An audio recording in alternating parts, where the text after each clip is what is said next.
पर बोलिए शब्द का नफी हाथ के पाव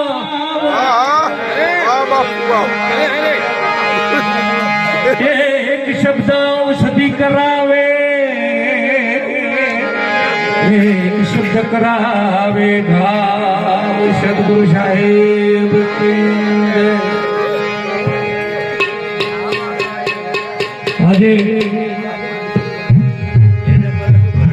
અદ્રમણા ગામની પાવન ધરા પર એવા યોગી મહાદેવ મંદિરની અંદર આજનું જે સુંદર આયોજન અમારા કાંતિરામ બાપુને કોટી કોટી વંદન છે કે આપે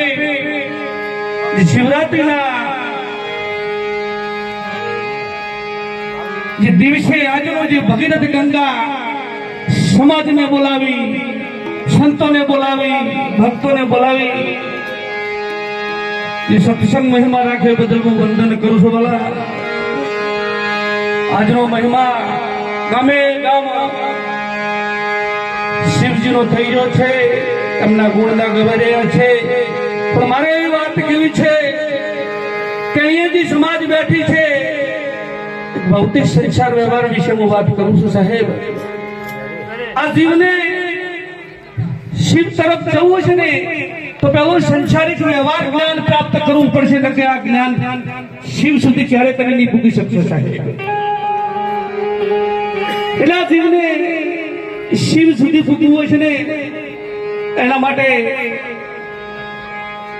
આ સંસારિક આટા ઘાટા જે રસ્તા છે રસ્તાને ખરેખર દૂર કરવા પડે એટલે આ સામાજિક રીતે હું આપણે એક ઉત્પત્તિ વિશેની વાત કરું છું સાહેબ કે રાવણદેવ સમાજની ઉત્પત્તિ એક ભોમજોગી અને શિવ પુરાણમાંથી મને પ્રાપ્ત થયેલ છે સાહેબ એ વિશે વાત કરું સાહેબ કે મેં શિવ પુરાણમાં પણ દ્રષ્ટિ નાખી અને ભોમ પુરાણની અંદર મેં દ્રષ્ટિ નાખી કે ઇતિહાસમાં શું કહેવા માંગે છે રાવણદેવ વિશે સાહેબ અને જ્યારે શિવ પુરાણમાંથી મેં થોડા ઘણા શબ્દો લીધા ભૌમ પુરાણમાંથી પણ મેં થોડા ઘણા શબ્દ લઈને મેં આનું મેં ભજન બનાવ્યું સાહેબ સાધારણ કે આપણે કોણ છે એ વિશે સાહેબ ખૂબ સુંદર શબ્દો છે ધ્યાનથી સાંભળો કે આપણે કોણ છે અને આપણે કઈ જગ્યાએ જઈ રહ્યા છે શું આપણું ધર્મ છે સાહેબ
ભોમ જોગીના